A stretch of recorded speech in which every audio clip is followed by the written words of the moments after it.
우리 스가랴서 다 비겠습니다. 구약성경 스가랴 4장 1절로 14절입니다. 구약성경 4장 1절로 14절. 스가랴 4장 1절로 14절. 제가 한 절 읽고 여러분들 한 절 읽고 우리 다 찾으셨죠? 우리 교독합니다. 스가랴 4장 1절로 14절입니다.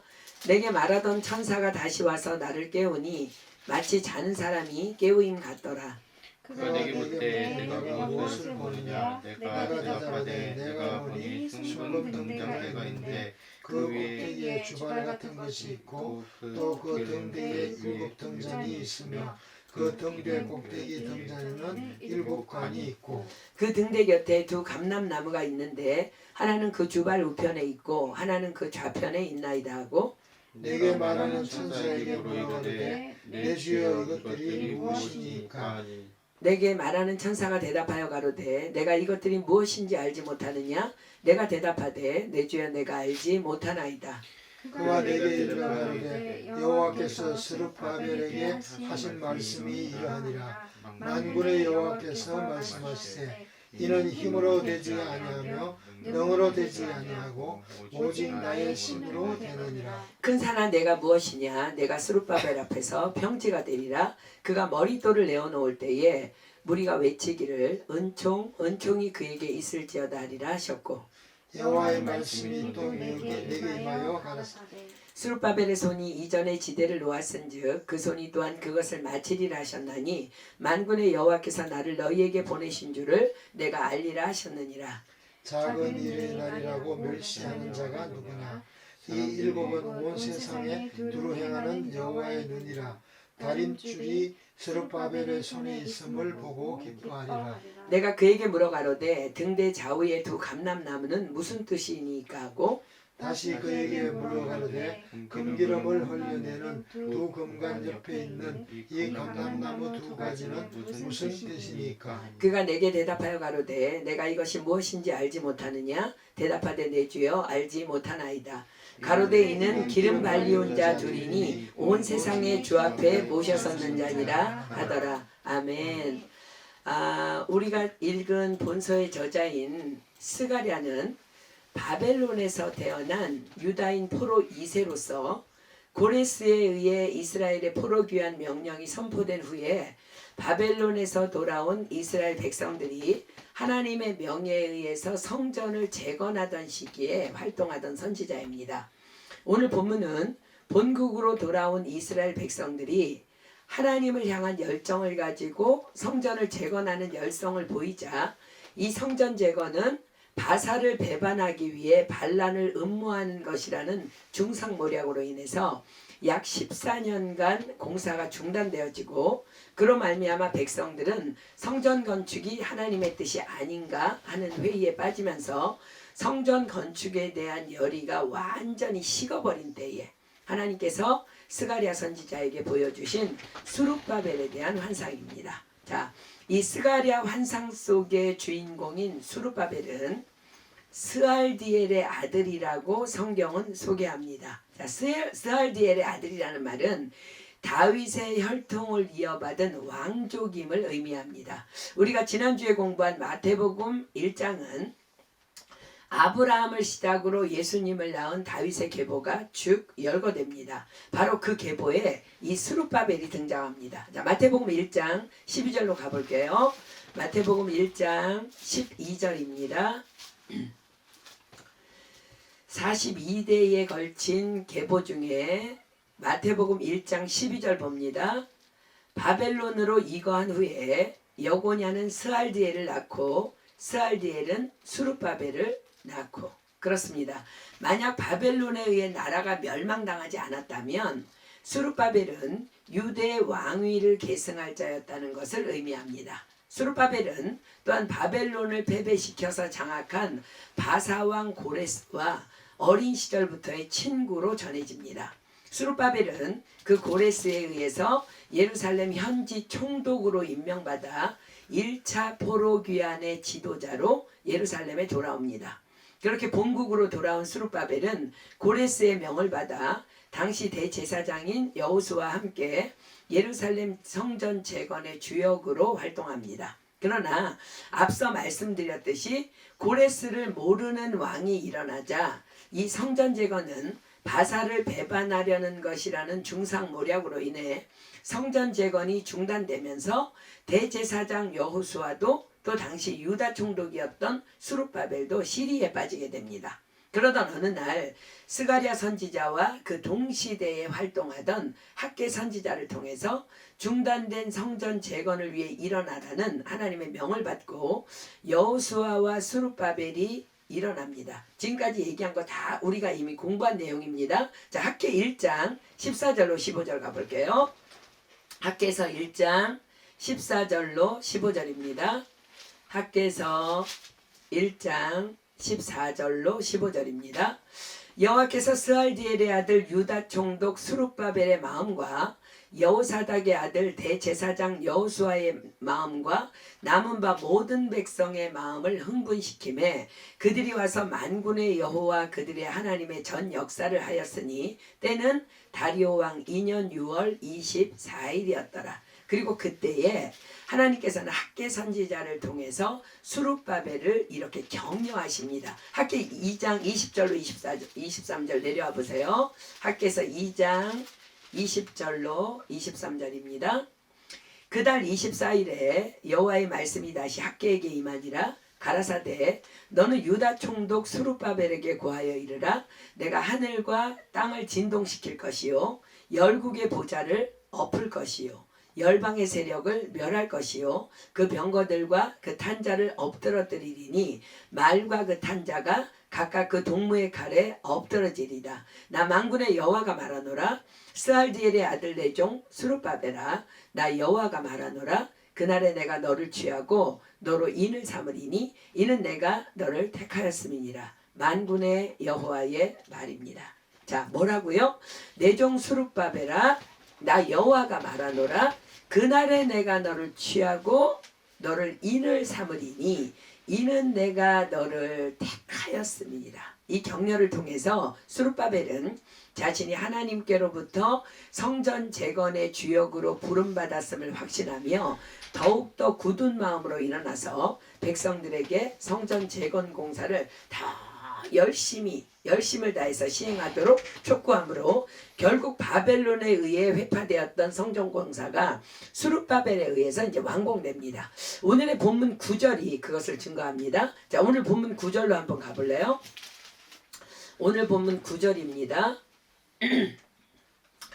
스룹바벨의 손이 이전의 지대를 놓았은즉 그 손이 또한 그것을 마치리라 하셨나니 만군의 여호와께서 나를 너희에게 보내신 줄을 내가 알리라 하셨느니라. 그러나 그 과정은 실로 만만치 않은 과정을 겪어야만 했습니다. 왜냐하면 스룹바벨은 유다의 총독이었지만 바사 왕에 의해 임명된 바사 제국의 권세 아래 복종해야만 하는 위치였기 때문에 성전 재건에 대한 문제뿐만 아니라 모든 정치적 또는 사회적인 문제를 스스로 결정할 수 있는 권한이 없었기 때문입니다. 성전을 재건하는 과정 중에 수많은 부딪힘들이 스룹바벨에게 있었을 것이며 또한 유대인 안에서도 조차도 과연 스룹바벨의 저 확신에 찬 행동들에 대해 의심하는 자들도 있었을 것입니다. 자, 그들은 이렇게 생각했겠죠. 스룹바벨 아무리 총독이라 하지만 좀 이 성전 문제에 대해서 오버하는 것 아니야? 자, 그렇게 스룹바벨이 세상에 속한 자로서 외로이 성전 재건이라는 하나님의 부르심의 사명을 수행하고 있는 과정 가운데 오늘 본문의 스룹바벨에 대한 스가랴의 환상이 하나님으로부터 임하게 됩니다. 학개 선지자에게 임하였던 말씀은 스룹바벨 자신을 독려해 주는 말씀이었다면 오늘의 스가랴를 통한 환상은 스룹바벨이 하나님으로부터 일방적인 택하심을 받아 지금 성전 재건을 이루고 있는 사명자임을 세상에 알리는 이스라엘 나라 전체를 향한 하나님의 말씀이라 할 수 있습니다. 자, 세상에 속한 자로서 하나님의 성전을 재건하라는 사명을 받아 기어이 하나님의 성전을 완공해낸 스룹바벨은 예수 그리스도가 이 땅에 오심으로 세워진 지금의 신약교회의 예표입니다. 그러므로 오늘 본문의 환상은 예수 그리스도께서 이 땅에 오심으로 세워지게 될 바로 지금의 그리스도의 몸된 성전인 저와 여러분을 향한 예언적인 환상이기도 합니다. 자, 구약 성경은 이 스가랴서의 다음 책인 말라기 선지자의 예언으로 말라기 선지자의 예언을 끝으로 마무리됩니다. 그러니까 지금 스가랴가 말라기 전에 거의 구약의 마지막이라는 거예요. 구약 성경의 마지막 책인 말라기서가 다루고 있는 시대와 사복음서 중에서 가장 먼저 쓰인 마가복음이 다루고 있는 시대, 그 사이에는 약 400년간의 공백이 있습니다. 이 공백 시기를 구약과 신약의 중간에 있다고 하여서 중간기 혹은 암흑기라고 합니다. 자, 왜냐하면 예수님이 오시기까지의 그 400년 동안은 그 어떤 하나님의 계시도 주어지지 않았기 때문입니다. 자, 보세요. 말라기서가 다루고 있는 시대는 어떤 시대예요? 바벨론 포로 생활을 마치고 예루살렘으로 돌아온 유대인들이 마침내 스룹바벨에 의해서 성전과 성벽의 재건을 마친 때입니다. 그러나 그렇게 그 시대를 마지막으로 구약 성경은 그냥 끝을 맺습니다. 자, 왜일까요? 말라기는 그 이유에 대해서 이렇게 기록합니다. 말라기서 1장 10절입니다. 말라기서 1장 10절. 자, 말라기서 1장 10절입니다. 뒤에 다 다닥다닥 붙어 있어서 찾기도 쉽죠? 자, 제가 있습니다. 만군의 여호와가 이르노라. 너희가 내단 위에 헛되이 불사르지 못하게 하기 위하여 너희 중에 성전문을 닫을 자가 있었으면 좋겠도다. 내가 너희를 기뻐하지 아니하며 너희 손으로 드리는 것을 받지도 아니하리라. 자, 무슨 말씀이에요? 그렇습니다. 그들은 하나님의 약속대로 포로에서 해방되어 예루살렘으로 돌아와서 무너진 예루살렘 성전을 재건하였지만 그들은 그렇게 성전이라는 건물만 재건했을 뿐 그들의 내면은 전혀 하나님을 향해 재건되어지지 않았던 것입니다. 바벨론의 포로로 끌려가기 전 이사야 선지자가 탄식했던 그때와 결코 그들은 전혀 달라진 것이 없었던 것입니다. 자, 이사야 1장 12절로 가볼까요? 앞으로 쭉 나갑니다. 구약성경 이사야 1장 12절입니다. 이때는 바벨론의 포로로 끌려가기 전 상황이에요. 자, 이사야 1장 12절입니다. 구약성경 이사야서 1장 12절. 자, 하나님께서 뭐라고 말씀하세요? 너희가 내 앞에 보이러 오니 그것을 누가 너희에게 요구하였느뇨? 내 마당만 밟을 뿐이니라. 자, 사랑하는 여러분, 여러분들에게 질문합니다. 여러분들의 몸인 성전은 과연 지금 어떠합니까? 입으로는 주여 주여 하지만 여러분들의 영은 혹 전혀 하나님을 향한 사모함이 사라진 지 오래된 상태는 혹 아닙니까? 말씀 앞에 설 때마다 두렵고 떨림이 있습니까? 오늘 같은 이 예배의 자리가 하나님을 만나는 자리가 너무 사모되어서 흥분되고 찬양의 가사 한 절 한 절이 다른 사람이 아닌 바로 내 고백이 되어서 지금 올려지고 있습니까? 아니면 혹 몸만 겨우 교회에 다니고 있진 않습니까? 몸뚱아리만 겨우 하나님 앞에 보이러 오던 시대. 그래서 하나님께서 이사야 선지자를 통해서 내 마음이 너희의 예배를 싫어하니 내가 견디지 못하겠노라 라며 탄식하시던 그 시대와 동일한 시대. 오늘 본문의 시대가 그리고 말라기의 때가 그러한 시대였습니다. 그로 인해 하나님께서는 400년간 침묵하셨고 유대인들은 이 중간기 동안에 극도의 영적 고갈에 시달리는 시기를 지나게 됩니다. 자, 아모스서 8장 11절이 예언하죠. 아모스서 8장 11절입니다. 이 400년 동안의 암흑기를 예언하는 말씀입니다. 아모스서 8장 11절입니다. 아모스 8장 11절. 구약성경 아모스서 8장 11절입니다. 주 여호와께서 가라사대 보라 날이 이를지라. 아모스 8장 11절입니다. 다 찾으세요. 주 여호와께서 가라사대 보라 날이 이를지니라. 내가 기근을 땅에 보내리니 양식이 없어 주림이 아니며 물이 없어 가람이 아니요 여호와의 말씀을 듣지 못한 기갈이라. 그렇습니다. 하나님의 말씀을 듣지 못하는 기갈, 그것이 하나님께서 내리시는 재앙 중에 가장 큰 재앙입니다. 이스라엘 백성들은 그뿐 아니라 더불어 정치적으로도 계속하여 주변 열강들의 소나기에서 식민지 민족으로의 갖은 고초를 당하며 그 400년이라는 암흑기를 지나게 됩니다. 자, 이것이 바로 우리가 지금 목사님을 통해서 3주째 주일 예배를 통해 받고 있는 사랑하는 자여 내 영혼이 잘된 같이 내가 범사에 잘되고 강건하기를 내가 간구하노라 말씀하신 내 영혼이 먼저 잘되어야 하는 분명한 이유입니다. 그렇습니다. 그들은 하나님의 말씀을 듣지 못하는 기갈로 인해 끊임없이 식민지 민족으로서의 고통을 당하게 됩니다. 또한 이 일들은 이미 다니엘서를 통해서 예언되어 져 있습니다. 자, 다니엘 때에 바벨론 왕 느부갓네살이 한 꿈을 꾸게 됩니다.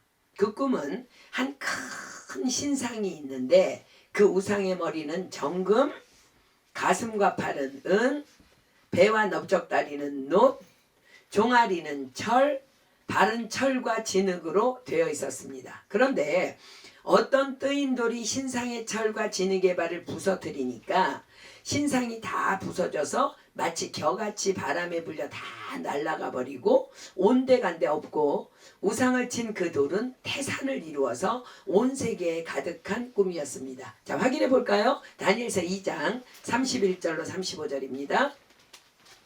다니엘서 2장 31절로 35절. 다니엘서 2장 31절로 35절입니다.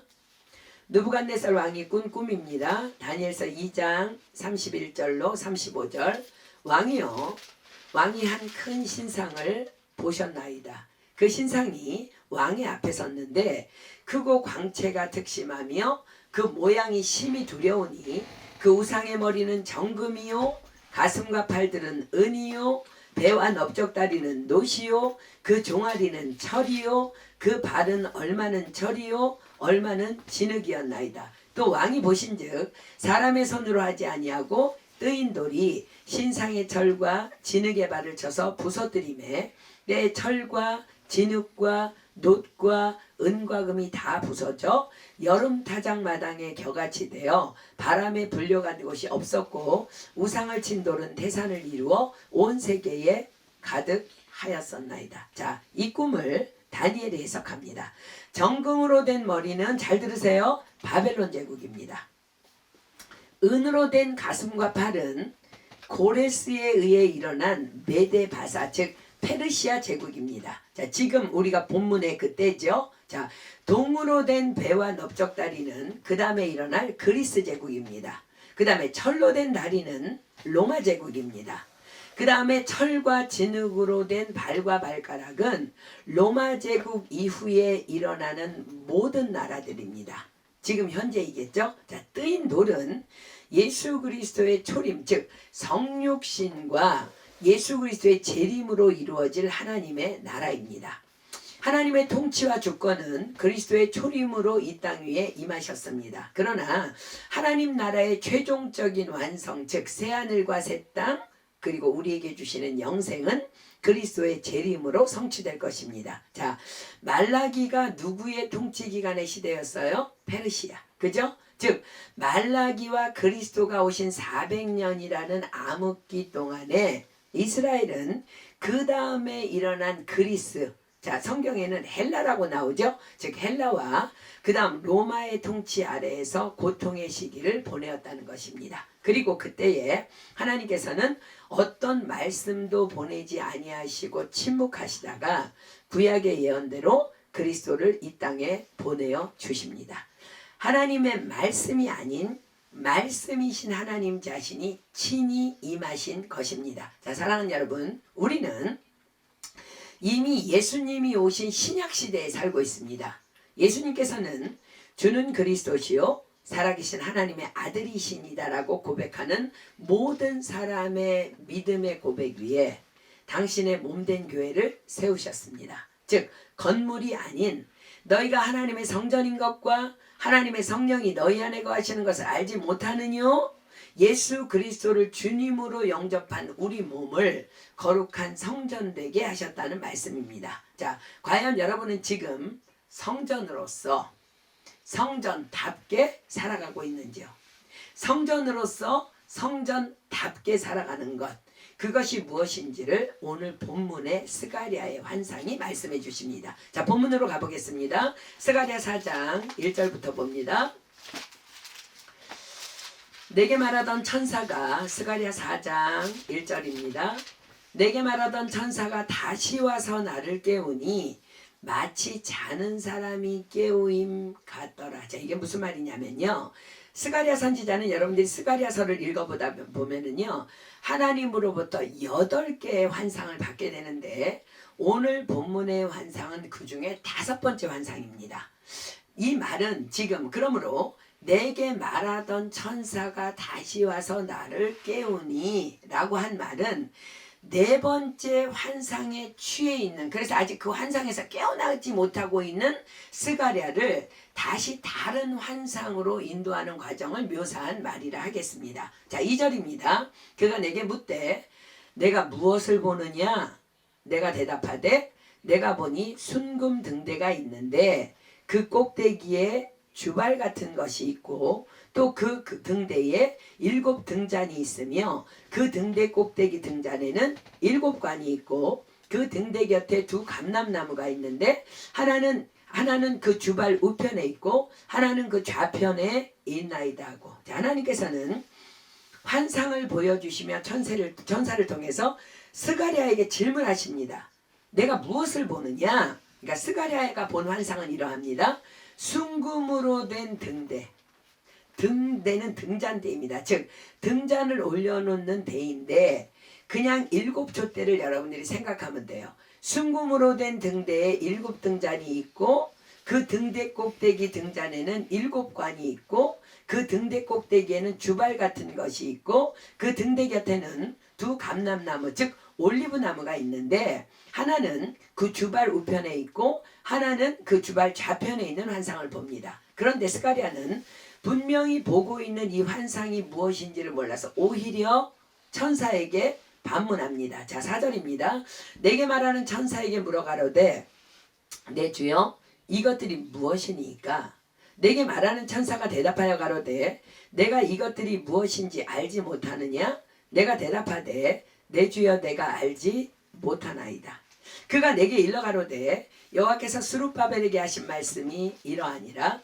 만군의 여호와께서 말씀하시되 이는 힘으로 되지 아니하며 능으로 되지 아니하고 오직 나의 신으로 되느니라. 큰 산아 내가 무엇이냐? 내가 스룹바벨 앞에서 평지가 되리라. 그가 머릿돌을 내어놓을 때에 무리가 외치기를 은총이 그에게 있을지어다 하리라 하셨고, 자, 여기까지가 스가랴 선지자가 천사에게 질문한 환상에 대한 대답입니다. 그 환상에 대하여 하나님께서는 다만 이렇게 말씀하십니다. 내가 스룹바벨에게 이렇게 말하였다 하십니다. 자, 뭐라고? 이는 힘으로 되지 아니하며 능으로 되지 아니하고 오직 나의 신으로 되느니라.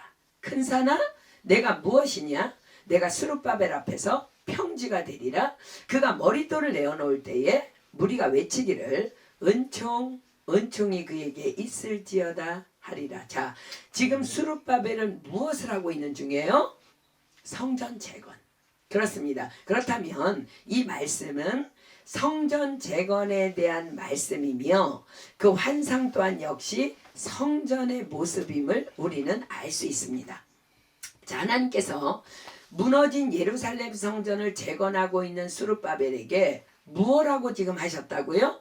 이는 힘으로 되지 아니하며 능으로 되지 아니하고 오직 나의 신으로 되느니라. 큰 산아 내가 무엇이냐? 내가 스룹바벨 앞에서 평지가 되리라. 그렇습니다. 성전 재건은 힘으로도 능으로도 되지 않는다 하십니다. 그만큼 스룹바벨이 지금 자신의 힘을 다하여 또 자신의 능력껏 성전을 재건하기 위해 몸부림치고 있음을 의미합니다. 그러나 한편으로는 그럼에도 불구하고 쉽지 않은 과정을 거치고 있음을 의미합니다.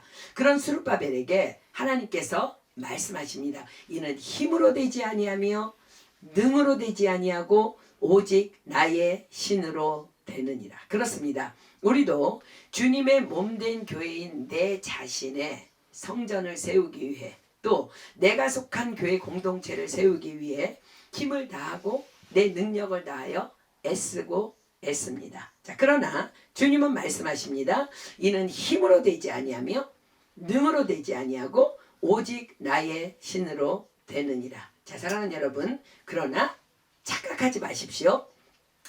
힘쓰지 않아도 된다는 말씀이 아닙니다. 우린 능력껏 섬기지 않아도 된다는 말씀 아닙니다. 우리는 힘을 다해 내 능력을 다해 성전된 내 몸을 위해 세워가야 하며 내 교회 공동체를 세워가야 합니다. 그러나 그 위에 하나님의 신, 즉 성령의 기름 부음이 임하지 아니하면 그것은 다만 인간이 내 힘으로 세운 교회, 인본주의적인 교회가 될 뿐이라는 것입니다. 자, 잠언 21장 31절 한번 가볼래요? 잠언 21장 31절. 잠언 21장 31절입니다. 잠언 21장 31절. 자, 보세요. 싸울 날을 위하여 마병을 예비하거니와 이김은 여호와께 있느니라. 아멘. 자, 지금 이거 누구 말이에요? 솔로몬의 잠언이에요. 그죠? 자, 보세요. 싸울 날을 위하여 마병을 예비하지 말라는 말씀입니까? 아니요. 우리는 싸울 날을 위하여 마병을 전심으로 예비하여야 합니다. 그러나 그리하여야 할지라도 이김은 다만 여호와께 있다는 말씀입니다. 자, 보세요. 지금 솔로몬의 잠언이 지금 그 말씀을 하고 있는데, 자, 예를 들어서 솔로몬 성전이라 불리우는 예루살렘의 제일 성전은 솔로몬이 지었다고 해서 솔로몬 성전입니다. 자, 솔로몬은 그 성전을 짓기 위해서 어마어마한 성전 재료들을 각 나라를 통해 가장 좋은 것들로, 우리 열왕기서 쓰면서 보고 있죠. 좋은 것들로 힘을 다해 능력껏 수입해 옵니다. 또한 그 일을 위해 다른 나라와의 정치적인 관계 또한 힘을 다해 평화를 유지합니다. 그리고 재능을 가진 일꾼들, 즉 건축가와 각종 디자이너들을 각 나라에서 선정하여 데려옵니다. 그렇게 힘을 다해 능을 다해 우리는 준비하고 일해야 합니다. 그러나 사랑하는 여러분, 이 일을 가능케 하신 분이 누구십니까? 바로 여호와 하나님이십니다. 아멘. 솔로몬의 그 하나님을 향한 사랑의 마음을 보시고 하나님께서는 그 성전 건축을 다윗이 아닌 그 아들 솔로몬에게 맡기셨고 하나님의 전적인 권능으로 성전 건축을 방해할 만한 악한 세력들을 친히 다 막아주시며 솔로몬에게 사람을 붙이시고 물질을 붙이시어 솔로몬으로 하게 하신 것입니다. 아멘. 네. 성경은 기록합니다. 열왕기상 3장 3절 보세요. 솔로몬이 여호와를 얼마나 사랑했는지 보세요. 하나님이 솔로몬이 여호와를 사랑한 것 때문에 하나님이 기뻐하셔서 그로 솔로몬이 성전 건축을 할 수 있도록 사람 붙이시고 물질 붙이시고 성령을 부어서 하게 하셨다는 거예요. 자, 열왕기상 3장 3절입니다. 솔로몬이 여호와를 사랑하고 그 붙인 다윗의 법도를 행하되 오히려 산당에서 제사하며 분향하자. 그러면서 1000번째 드린 거예요. 그죠? 자, 그러나 솔로몬의 성전은 여러분들 기억합니까? 언제 무너집니까? 그 화려하고 아름다운 성전 언제 무너져요? 솔로몬이 하나님을 떠나 이방 여인들을 사랑하기 시작하면서 또 그렇게 다윗의 법도를 행하지 않기 시작하면서 나라가 서서히 무너지기 시작했고 결국 그 솔로몬 성전은 바벨론에 의해 완전히 무너지게 되고 맙니다. 그렇습니다. 우리가 하나님을 사랑할 때 하나님께서는 우리의 성전을 친히 세워 주십니다. 그러나 우리가 하나님을 떠나 세상을 바라보기 시작할 때 우리의 성전은 그렇게 허망하게 무너지게 된다는 것입니다. 하나님께서는 스룹바벨에게 바로 이것을 지금 말씀하고 계신 거예요. 스룹바벨, 너 지금 성전을 재건하면서 그 화려했던 솔로몬 성전을 기억하며 지금 애쓰고 있느냐? 그 성전을 지은 자가 내가 아니냐? 또한 그 성전을 무너뜨린 자도 내가 아니냐? 그러므로 너는 다만 너의 최선 위에 나만 구하고 나만 바라보거라. 실제로 스룹바벨이 재건한 성전을 보며 옛 솔로몬 성전의 그 화려함을 보았던 노인들이 있을 거 아니에요, 그죠? 그들이요 울며 탄식합니다. 그러나 하나님께서 지금 말씀하십니다. 자, 학개서 2장에 볼게요. 학개서 2장 3절로 4절 그리고 8절로 9절 볼게요. 솔로몬이 세운 제1성전을 솔로몬 성전, 그 다음에 이제 스룹바벨이 세운 성전을 스룹바벨 성전이라고 하는데 그 화려함에 도무지 미치지를 못해요. 그러나 하나님 말씀하십니다. 학개 2장 3절로 4절 먼저 볼게요.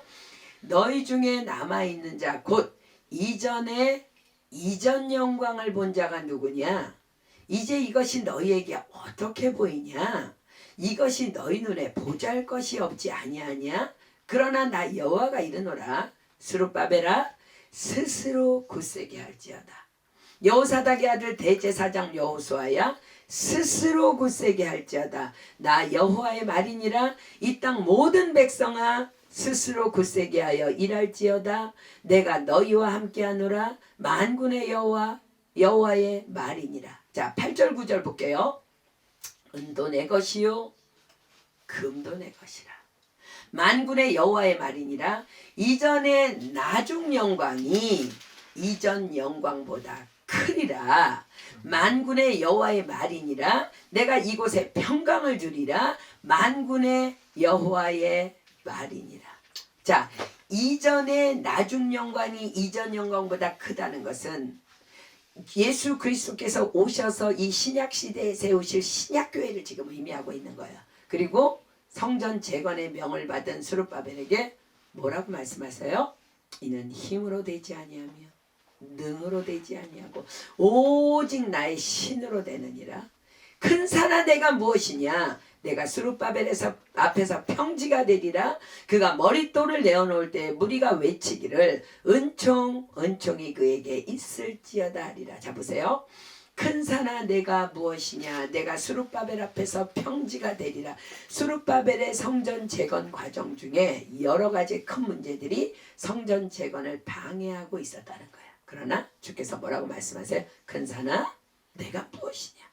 내가 스룹바벨 앞에서 평지가 되리라. 큰 산이 뭐가 된다고요? 평지가 된대요. 문제라는 큰 산이 내 앞에 평지가 되어서 밟힐 거라는 말씀입니다. 그리고 또 말씀하십니다. 그가 머릿돌을 내어놓을 때에 무리가 외치기를 은총이 그에게 있을지어다 하리라. 자, 머릿돌은 건물의 완공을 의미합니다. 자, 여러분들 이렇게 한국이든 프랑스든 이렇게 여러분들 건물마다 머릿돌이라고 새긴 돌 본 적 있나요? 머릿돌, 여러분들이 자세히 안 봐서 그렇지 머릿돌이라고 새긴 건물마다 그런 게 있어요. 일반적으로 어떤 건물의 한켠 구석에 보면 머릿돌 이렇게 써놓고 몇 년 몇 월 며칠부터 몇 년 몇 월 며칠까지 누가 이 건물을 세움이라고 적힌 돌들이 있어요. 그게 머릿돌이에요. 역시 성전 재건이 완수되었을 때에도 머릿돌이 놓이겠지요. 그때 무리들이 다 스룹바벨이 이 성전 재건을 마친 것은 은총이 그에게 있을지어다. 즉 다 하나님의 은혜임을 외치게 될 거라는 말씀입니다. 자, 그렇다면 스가랴 선지자에게 주신 환상으로 다시 가보겠습니다. 자, 어떤 환상을 스가랴가 보았어요? 이미지 올려줄 수 있어요?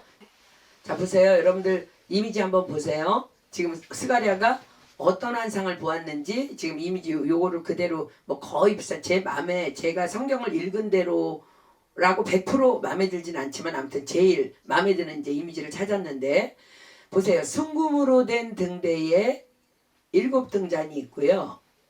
그 등대 꼭대기 등잔에는 7관이 있고 그 등대 꼭대기에는 주발 같은 것이 있고 그 등대 곁에는 두 감람나무, 지금 이게 보이는 게 양쪽에 감람나무입니다. 즉 올리브 나무가 있는데 하나는 그 주발 우편에 있고 하나는 그 주발 좌편에 있는 환상을 봅니다.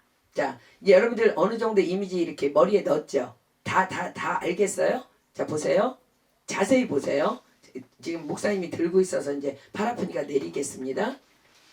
자, 수룹바벨에게 말씀하신 이는 힘으로 되지 아니하며 능으로 되지 아니하고 오직 나의 신으로 되느니라. 큰 산아 내가 무엇이냐?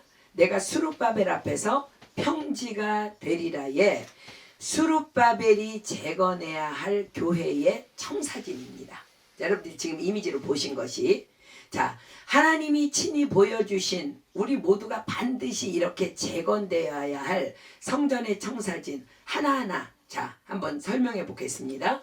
순금 등대가 있어요. 그죠? 순금 등대는 성전, 즉 하나님의 교회를 상징하는 모형입니다. 자, 그러니까 여러분들이 보신 이미지는요, 그냥 하나님의 교회를 상징하는 전체적인 이미지가 하나님의 교회를 상징하는 모형이에요. 왜냐하면 순금은 하나님의 영원하신 신성인 거룩과 영원하신 통치하심을 의미합니다. 이사야서는 예수님께서는 어깨에 정사를 메고 이 땅에 오실 것을 예언합니다. 정사라는 것은요, 정금 사슬, 즉 순금으로 만든 사슬을 말해요. 즉 정사를 메었다는 것은 예수님께서 이 땅에 거룩하신 영원한 통치자로 오신 왕이시며 그리스도이심을 나타내는 말입니다. 그 예수님께서 오셔서 그 예수님을 그리스도로 인정하는 모든 자들의 믿음의 고백 위에 교회를 세우셨습니다. 자, 마태복음 16장으로 가볼게요. 마태복음 16장 15절로 19절입니다. 지금 계속 띄워지고 있나요? 이미지? 예, 감사합니다. 자, 마태복음 16장 15절로 19절 보세요. 마태복음 16장 15절로 19절입니다.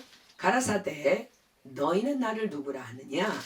시몬 베드로가 대답하여 가로되 주는 그리스도시요 살아계신 하나님의 아들이시니이다. 예수께서 대답하여 가라사대 바요나 시몬아 내가 복이 있도다. 이를 내게 알게 하니는 혈육이 아니요 하늘에 계신 내 아버지시니라. 또 내가 내게 이르노니 너는 베드로라. 내가 이 반석 위에 내 교회를 세우리니 음부의 권세가 이기지 못하리라. 내가 천국 열쇠를 내게 주리니 내가 땅에서 무엇이든지 매면 하늘에서도 매일 것이요 내가 땅에서 무엇이든지 풀면 하늘에서도 풀리리라. 자, 보세요. 내가 이 반석 위에 내 교회를 세우리니 어떤 반석? 주는 그리스도시요 살아계신 하나님의 아들이신다라고 고백하는 그 믿음의 반석 위에 교회를 세우시마 하시며 말씀하십니다. 뭐라고요? 음부의 권세가 이기지 못하리라. 내가 천국 열쇠를 내게 주리니 내가 땅에서 무엇이든지 매면 하늘에서도 매일 것이요 내가 땅에서 무엇이든지 풀면 하늘에서도 풀리리라. 자, 여러분들 말씀 풀어집니까? 자, 보세요. 큰 산아 내가 무엇이냐? 내가 수룹바벨 앞에서 평지가 되리라. 자, 그렇습니다. 수룹바벨이 재건할 교회가 바로 영적으로 이러한 교회라는 거예요. 그렇습니다. 순금 등대는 예수 그리스도의 몸된 교회를 상징합니다. 그런데 그 순금 등대 꼭대기에 여러분들 이미지 보시죠? 뭐가 있어요? 주발이 하나 있어. 주발이 올려져 있어. 그리고 그 등대에 7등잔이 있고 그리고 그 꼭대기 등잔에는 7관이 있어서 그 주발하고 연결되죠. 그 등대 곁에 두 감람나무가 있는데 하나는 그 주발 우편에 있고 또 하나는 그 주발 왼편에 있습니다. 그런데 우리가 스가랴서 본문 12절에 보면 우리 본문으로 한번 가볼게요. 본문 12절에 보면 스가랴 4장 12절 보세요. 12절에 보면 그 좌우 두 감람나무의 두 가지에 금기름을 흘려내는 두 금관이 연결되어 있다고 나옵니다. 자, 본문 12절 보면 그죠? 이미지에 그거 나오죠? 두 감람나무의 두 가지에 금기름을 흘려내는 두 금관이 연결되어 있습니다. 즉, 그 모습은 바로 이러합니다. 잘 보세요. 순금등대는 예수 그리스도의 몸된 교회인 바로 성전입니다. 그 성전 안에는 7등대가 있습니다. 이 등대는 하나님의 말씀의 빛입니다. 자, 본문 10절은 이 7은 온 세상에 두루다니는 여호와의 눈이라 하십니다. 자, 여호와의 눈이라 함은 우리를 감찰하시는 하나님을 상징하는 말입니다. 그 유명한 역대하 16장 9절 말씀 여러분들 다 기억하십니까? 여호와의 눈은 온 땅을 두루 감찰하사 전심으로 자기에게 향하는 자를 위하여 능력을 베푸시나니. 그렇습니다. 그리스도의 몸된 교회는 그냥 예수님을 믿는다고 교회가 되는 것이 아니라 말씀이 살아 역사하시는 교회입니다. 두 감람나무. 자, 본문 14절은 이는 기름 발리운 자 둘이니 온 세상의 주 앞에 모셔섰는 자니라 하더라. 자, 보세요. 기름 발리운 자, 다른 말로 기름 부음을 받은 자예요. 성경에 보면 왕이 기름 부음을 받고 제사장이 기름 부음을 받습니다. 자, 스가랴 시대에 두 기름 부음을 받은 자는 왕권을 대신하고 있는 유다 총독 수룹바벨과 또 당시 대제사장인 여호수아를 의미할 수 있습니다. 그러나 지금 하나님께서 보여주시는 환상 중에 두 감람나무는요, 수룹바벨과 제사장 여호수아가 아니라 미래의 왕권을 가지고 대제사장으로 이 땅에 오실 왕이시며 대제사장으로 이 땅에 오실 예수 그리스도를 의미합니다. 그렇습니다. 그리스도의 몸된 교회는 말씀과 기도라는 두 기름 부음을 통해서만 세워진다는 것을 지금 말씀하고 계시는 거예요. 예수님은 말씀이십니다. 말씀이 육신을 입고 오신 분이에요. 또한 예수님께서는 구하는 자에게 성령을 주시지 않겠느냐 하셨습니다. 자, 여러분들 예수님은 삼위일체 하나님이에요. 그죠? 하나님이시고 예수님이시고 성령님이시고 말씀이에요. 그러니까 지금 이 두 감람나무는 예수 그리스도를 의미하는 거야. 그렇습니다. 그리스도의 몸된 교회는 다만 성령 충만으로만 채워져야 합니다. 두 감람나무의 두 금관이 연결되어 있어요. 그죠? 우리가 말씀과 기도를 통해. 왜요? 지금 예수 그리스도로 인해서 예수 그리스도의 말씀을 주발 안에 내가 끌어놓고 예수님께서 구하는 자에게 성령을 주시지 않겠느냐, 또 예수 그리스도를 끌어다가 주발에 담는 거야. 우리가 말씀과 기도를 통해 내 영혼이라는 주발에, 자, 여러분들의 영혼을 주발이라고 하고 성령의 기름 부음을 받아서 계속해서 채워 넣을 때 그 기름 부음은 여러분들과 저의 영혼의 구석구석에 흘러 들어가서 나로 성령 충만한 교회로 세워지게 한다는 거예요. 성령으로 아니하고는 예수를 주라 시인할 수 없는 일을 하셨습니다. 여러분들 잘 들으세요. 여러분들이 날마다 두 감람나무에서 그 기름 부음을 내 영혼의 주발에 채우지 아니한다면 여러분들이 예수 그리스도를 믿고 나는 교회야 라고 한다 할지라도 언젠가 예수님조차도 잃어버릴 수 있게 된다는 거예요. 요한계시록은 이 7등잔을 7촛대로 설명하며 7교회라 설명합니다. 자, 사도 요한이 본 환상으로 한번 가볼까요? 요한계시록 1장입니다. 요한계시록 1장 12절로 13절입니다. 지금 여러분들 이 지금 보여주는 이미지가요, 여러분 머리에 들어가 있어야 돼요. 지금 어떻게 돼 있는지. 금으로 된 정금 등대가 있고 거기에 일곱 등대가 있고 그 위에 주발이 있고 양쪽에 두 감람나무가 있고 거기에 금관이 연결돼서 기름 부음을 받고 그게 흘러내려가는 그 이미지를 여러분들 반드시 기억해야 합니다. 자, 요한계시록 1장 12절로 13절 볼게요. 지금 사도 요한이 예수님을 보는 환상이에요. 몸을 돌이켜 나더러 말한 음성을 알아보려고 하여 돌이킬 때에 7 금촛대를 보았는데 촛대 사이에 인자 같은 이가 발에 끌리는 옷을 입고 가슴에 금띠를 띠고, 자, 예수님이시죠? 자, 20절로 가볼게요. 내 본 것은 내 오른손에 7별의 비밀과 7 금촛대라. 7별은 7교회의 사자요 7 촛대는 일곱 교회니라. 자, 그렇습니다. 예수님께서는 이 땅의 모든 당신의 몸된 교회 안에서 지금도 살아서 역사하고 계시다는 환상이에요. 스가랴 선지자가 본 순금 등대는 크게는 교회 공동체로도 볼 수 있고요. 또 이 땅에 있는 모든 교회로도 우리가 볼 수 있습니다. 그러나 변하지 않는 진리 하나는 여전히 몸된 교회인 내가 날마다 말씀과 기도로 두 감람나무에서 기름 부음을 끊임없이 받아서 내 영혼의 주발에 채워야 한다는 것입니다. 그럴 때 우리 교회 공동체 안에 있는 개개인의 주님의 몸된 교회 안에 그 기름 부음이 흘러가서 내가 속한 내 공동체가 바로 세워져 가는 것이며, 또 내가 내 주발의 기름 부음을 채울 때 온 열방에 있는 교회 공동체로 그 기름 부음이 흘러 들어가서 온 열방의 교회가 교회로 교회답게 세워져 갈 수 있는 것입니다. 자, 그것이 바로 오늘 본문 6절 7절이 말씀하시는 교회다운 교회의 권세인 것입니다. 자, 본문 6절 7절 다시 볼게요. 본문입니다. 스가랴 4장 6절로 7절 보세요. 지금 순금 등대인 보여주시는 환상인 교회의 권능의 권세를 지금 6절 7절 얘기하고 있는 거야. 그가 내게 일러 가로되 여호와께서 스룹바벨에게 하신 말씀이 이러하니라. 만군의 여호와께서 말씀하시되 이는 힘으로 되지 아니하며 능으로 되지 아니하고. 그렇습니다. 교회는 내 힘으로 능으로 되는 것 아니에요. 오직 나의 신으로 되느니라. 오직 성령의 기름 부음 받은 성령 충만으로만 교회가 된다는 거야. 자, 7절.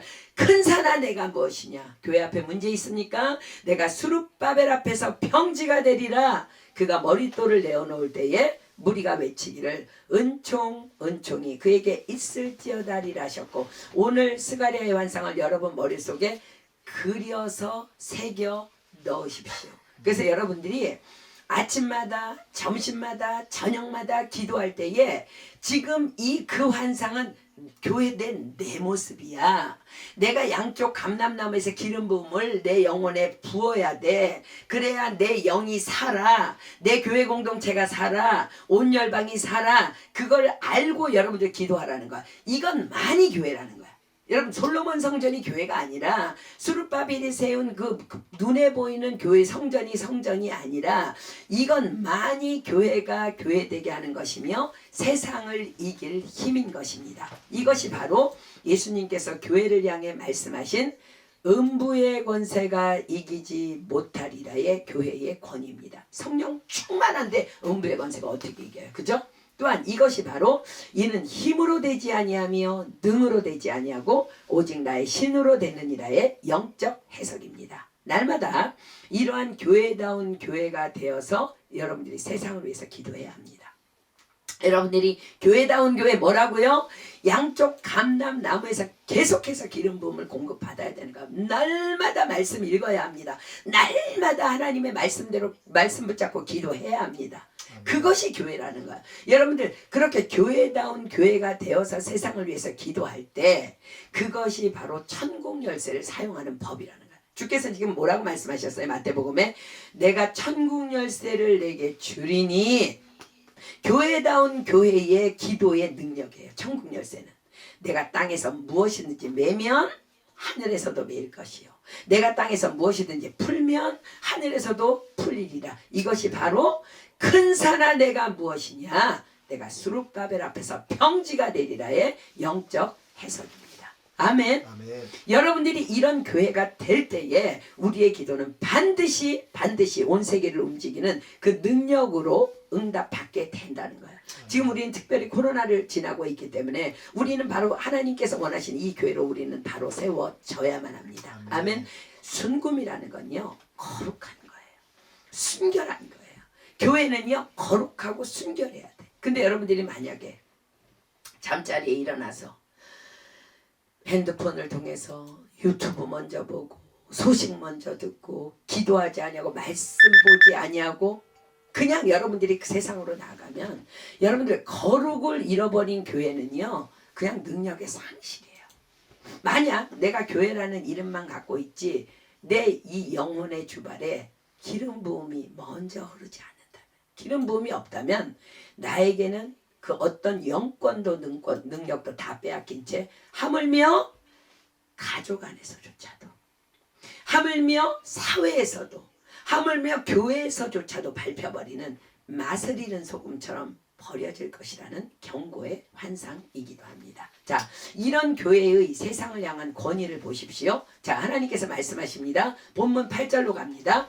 여호와의 말씀이 또 내게 임하여 가라사대 수룹바벨의 손이 이전의 지대를 놓았은즉 그 손이 또한 그것을 마치리라 하셨나니 만군의 여호와께서 나를 너희에게 보내신 줄을 내가 알리라 하셨느니라.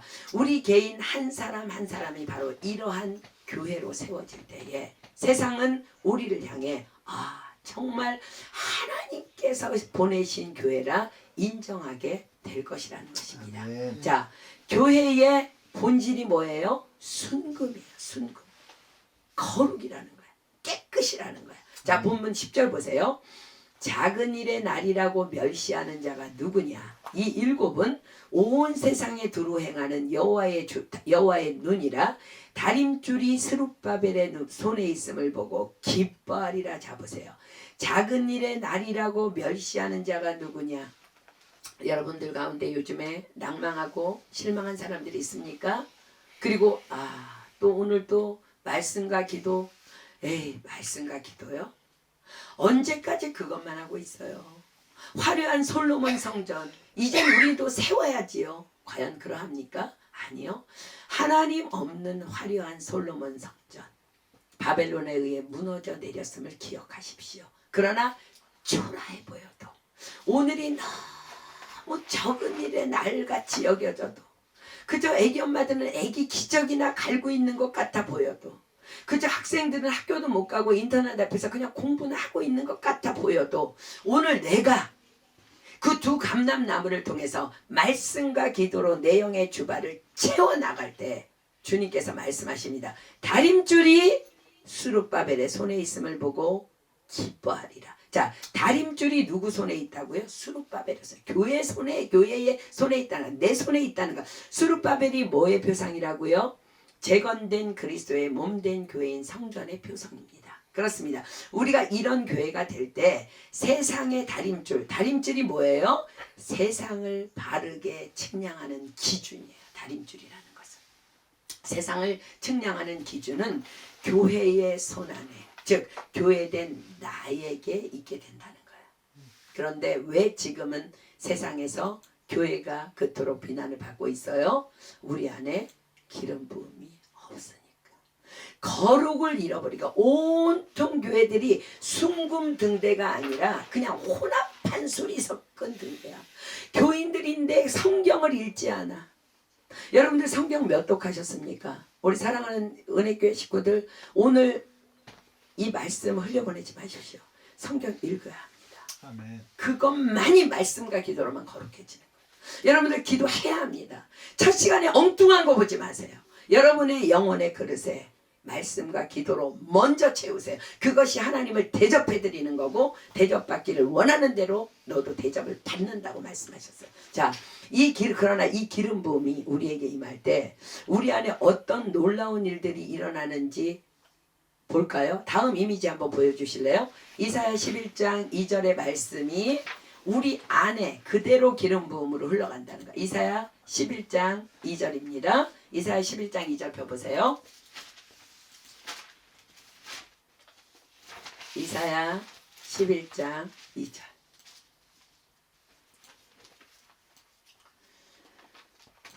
이사야 11장 2절입니다. 순금 등대에 7개의 등대가 섰죠. 그죠? 이미지 나왔나요? 네. 오케이. 자, 보세요. 이제 그거 놔두고 이사야 11장 2절의 눈을 돌리십시오. 자, 제가 있습니다. 여호와의 신 곧 지혜와 총명의 신이요 모략과 재능의 신이요 지식과 여호와를 경외하는 신이 그 위에 강림하시리니. 자, 보세요. 이미지를 보면서 들으세요. 말씀과 기도를 통해 내 영혼의 주발에 기름 부음이 차면 내 영 안에 그 기름 부음이 흘러서 지금 7개의 지금 내 영 안에 들어가는 말 살아서 역사하시는 하나님의 영이며 하나님의 눈이며 말씀을 의미한다 그랬죠. 그 7개의 그 다 저기는 등자는 자 보세요. 내 영 안에 그 기름 부음이 흘러 임하면 첫째 여호와의 신이신 성령으로 우리가 충만해지는 거예요. 그 다음에 두 번째 내 안에 성령님의 지혜가 충만하고 세 번째 내 안에 성령이 주시는 총명이 충만하고 네 번째 내 안에 성령이 주시는 모략이 뭐예요? 하나님의 깊은 계획까지도 알 수 있는 은혜가 임한다는 거예요.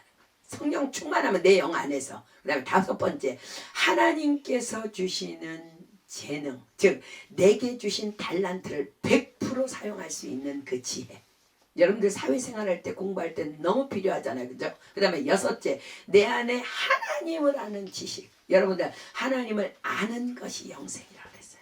하나님이 깨달아지는 거야. 성경을 보면 하나님이 막 깨달아지는 거야. 말씀이 막 깨달아지는 거야. 그 다음에 일곱째 가장 중요한 여호와를 두려워할 줄 아는 여호와를 경외하는 성령님의 은혜가 내 영혼을 날마다 가득 채우게 되는 것입니다. 세상이 나를 감당한다고요? 이런 교회를 감당한다고요? 큰 산아 내가 무엇이냐? 스룹바벨 앞에서 내가 평지가 되리라. 이 권능이 우리에게 임하는 거야. 성령 충만이 임하면. 이것을 사도 요한은 이렇게 해석합니다. 자, 요한일서 2장 27절입니다. 요한일서 2장 27절.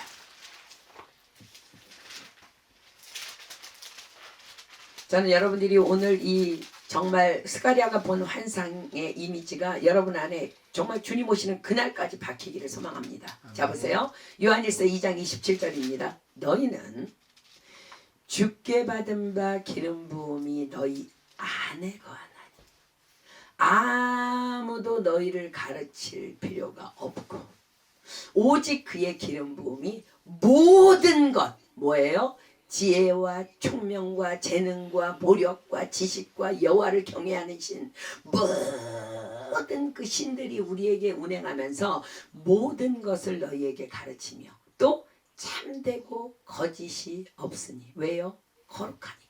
성령님은 거룩한 영이시니까 순금 등대니까 참되고 거짓이 없으니 너희를 가르치신 그대로 주 안에 거하라. 아멘입니까? 저는 예수를 믿고 크리스찬들 가운데 나에게는 멘토가 없어요. 우리 교회는 보니까 멘토가 없어요. 나는 왜 멘토가 없을까? 정신 똑바로 차리십시오. 지금 요한일서 2장 27절에 뭐라 그래요? 아무도 너희를 가르칠 필요가 없대요. 우리의 멘토는 다만 성령 하나님이신 줄 믿습니다. 그 성령 충만한 기름 부음이 내 안에 임하면 모든 것을 너희에게 가르치며 또 참되고 거짓이 없으니 너희를 가르치신 그대로 주 안에 거하라. 아멘. 저는 우리 교회 모든 성도님들과 특별히 우리 모든 가정교회 목자님들에게 이 기름 부음의 능력과 은혜가 날마다 차고 넘치기를 예수님의 이름으로 축복합니다. 아멘. 이것이 바로 본문 10절에 작은 일의 날이라고 멸시하는 자가 누구냐? 아줌마라고요? 기저귀 갈고 있다고요? 누가 멸시해요? 누가 멸시해? 내 안에 지금 기름 부음이 가득 차서 성령 충만한데 지혜와 총명과 재능과 모략과 여러분들 누가 나를 무시해요? 감히 내 앞에 어떤 문제가 설 수 있어요? 평지가 되리라. 아멘입니까? 아멘. 작은 일의 날이라고 멸시하는 자가 누구냐? 이 일곱은 온 세상에 두루 행하는 여호와의 눈이라 감찰하신 여호와 하나님 다림줄이 스룹바벨의 손에 있음을 보고 기뻐하리라의 약속입니다. 자, 사랑하는 여러분, 하나님께서는 바로 오늘 이 시간 우리가 이런 하나님의 영으로 충만하여 가득한 바로 이런 교회가 너희들은 재건되어야 한다고. 너희들 첫사랑 잃어버렸느냐? 오늘 재건되어야 한다고. 스룹바벨을 통해 너희도 스룹바벨이라고 재건되어야 한다고 지금 우리에게 말씀하고 계십니다. 자, 본문 11절부터 봅니다. 내가 그에게 물어가로되 등대 좌우에 두 감람나무는 무슨 뜻이니까 하고 다시 그에게 물어가로되 금기름을 흘려내는 두 금관 옆에 있는 이 감람나무 두 가지는 무슨 뜻이니까. 그가 내게 대답하여 가로되 내가 이것이 무엇인지 알지 못하느냐. 대답하되 내 주여 알지 못하나이다. 가로되 이는 기름 발리운 자 둘이니 온 세상의 주 앞에 모셔섰는 자니라 하더라. 자, 사랑하는 여러분, 기름 발리운 자, 성경에서 기름 부음 받은 자가 누구라고요? 다시 왕과 대제사장. 그런데 왕과 대제사장으로 우리에게 오신 분이 누구라고요? 예수 그리스도. 그런데 우리는 누구라고요? 그분을 우리 안에 모신 주님의 몸된 교회. 아멘입니까? 자, 베드로전서 2장 9절입니다. 베드로전서 2장 9절. 마치 수룹바벨에게 1대1로 말하듯이 베드로전서 2장 9절이 기록합니다. 베드로전서 2장 9절입니다. 오직 너희는 택하신 족속이요 왕같은 제사장들이요 거룩한 나라요 그의 소유된 백성이니 이는 너희를 어두운 데서 불러내어 그의 기이한 빛에 들어가게 하신 자의 아름다운 덕을 선전하게 하려 하십니다. 자, 보십시오. 오늘 환상의 주인공 수룹바벨은 예루살렘의 성전 재건을 위해서 바벨론 포로에서 그 어두움에서 불러내신 하나님께서 택하신 그릇입니다. 자, 그런데 지금 베드로전서는 우리를 누구라 그래요? 어두운 데서 불러내요 하나님의 아름다운 덕을 선전하라 하신 택하신 족속이요 왕같은 제사장이라 하십니다. 그렇습니다. 바로 우리가 이 시대에 부름받은 수룹바벨입니다. 이 시대의 성전 재건을 위해 택하신 저와 여러분이 바로 수룹바벨이라는 것입니다. 자, 주께서 수룹바벨에게 말씀하십니다. 저와 여러분에게 말씀하십니다. 만군의 여호와께서 말씀하시되 이는 힘으로 되지 아니하며 능으로 되지 아니하고 오직 나의 신으로 되느니라. 아멘. 큰 산아 내가 무엇이냐. 내가 수룹바벨 앞에서 평지가 되리라. 아멘입니까? 저는 여러분들이 날마다 기도할 때마다 큰 산아 내가 무엇이냐. 코로나를 향해서도 미국의 문제를 향해서도 한국의 문제를 향해서도 정말 차별금지법을 향해서도 여러분 개인의 문제를 향해서도 여러분의 질병을 향해서도 여러분들이 기름 부음만 받으면 돼. 주발에 채우면 돼. 그럼 여러분 영혼에 흘러 들어갈 거야. 그리고 우리는 외칠 수 있다는 거야. 천국 열쇠를 가지고 큰 산아 내가 무엇이냐. 내가 수룹바벨 앞에서 평지가 되리라. 아멘. 그렇습니다. 우리의 성전 재건은 즉 재건된 성전으로 살아가야 할 이 땅에서의 삶은 오직 하나님의 성령으로만 가능합니다. 그럴 때 우리는 세상을 향해 이렇게 자신 있게 외치게 될 것입니다. 오늘부터 큰 산아 내가 무엇이냐. 내가 수룹바벨 앞에서 평지가 되리라. 그럼 우리가 수룹바벨이 되기 위해서는 정금 등대가 돼야 되겠죠. 순결한 자가 돼야 되겠죠. 거룩한 교회가 돼야 되겠죠. 사랑하는 여러분, 저와 여러분은 이 시대에 부름받은 수룹바벨입니다. 여러분들은 과연 그리스도의 몸된 교회로서 어떠한 삶을 지금 살아가고 있습니까? 오늘 우리는 성전 재건에 대한 말씀을 받았습니다. 그냥 다른 말로 쉽게 얘기하면요, 첫사랑을 회복하라는 거예요. 여러분들 그 뜨거웠던 기름 부음을 사모하던 그때로 돌아가서 날마다 그분을 사모하라는 거예요. 사랑하는 여러분, 여러분들에게 선포되는 교회에서 선포되는 말씀은요, 그냥 여러분들에게 결코 아무렇게나 주어지지 않습니다. 목사님도 저도 피 흘리는 기도와 말씀 연구 끝에 하나님 앞에 계시를 받아서 여러분에게 전해지고 있습니다. 스가랴에게 그때에 맞게 환상을 보여주시듯이 지금 여러분들이 오늘 반드시 받아야 할 말씀을 하나님께서 지금 여러분들에게 오늘 허락하고 계신 것입니다. 아멘. 선포된 말씀에 그러므로 목숨 걸어야 합니다. 아멘. 이 말씀이 절대로 이 순간부터 흘러 떠내려가지 않도록 조심하십시오. 아멘입니까? 자, 우리 찬양 준비하면서 말씀 한번 들어보세요. 우리 오늘 말씀 앞에서 찬양할 텐데 어떤 부자가 유명한 화가를 찾아가서 자신의 그 초상화를 주문했습니다. 며칠 뒤에 그림이 완성되어서 화가가 그 그림을 들고 부자를 찾아갔는데 부자가 마침 그림을 보니까 잘 그리기는 했어. 그런데 자기가 약속한 1,000만 원을 주기에 조금 아까워서 이렇게 말합니다. 이게 어딜 봐서 나란 말이오. 전혀 닮지도 않았는데 그러니 이 그림을 나는 살 수 없소. 그러나 부자의 의도와는 달리 화가는 결코 값을 내리지 않고 그림을 사지 않겠다는 새로운 계약서를 써달라고 했습니다. 알겠습니다. 그럼 당신은 나에게 그림을 사지 않겠다는 새로운 계약서를 써주십시오. 그리고 몇 달 뒤 부자의 친구에게서 연락이 왔습니다. 자네가 전에 초상화를 부탁한 화가의 전시회에 가봤더니 자네와 닮은 사람 그림이 있더군. 그런데 빨리 가보는 게 좋을 거야. 부자가 그래서 전시회에 가봤더니 정말로 자신의 초상화가 걸려 있었습니다. 그런데 작품 제목이 어떤 도둑놈이었습니다. 부자는 황급히 그림을 사겠다고 했는데 무려 값이 1억 원이어서 결국 처음 지불하려던 값에 10배를 주고야 그 그림을 갖게 되었습니다. 자, 사랑하는 여러분, 오늘 여러분들에게 선포된 하나님의 말씀은 오늘 그대로 받아서 순종해야 하는 것입니다. 오늘 나의 무너진 성전을 재건하라 하시면 오늘 우리는 그리 해야 합니다. 머뭇거리며 재지 마십시오. 하나님께서는 우리의 모든 행동을 다 달아보고 계십니다.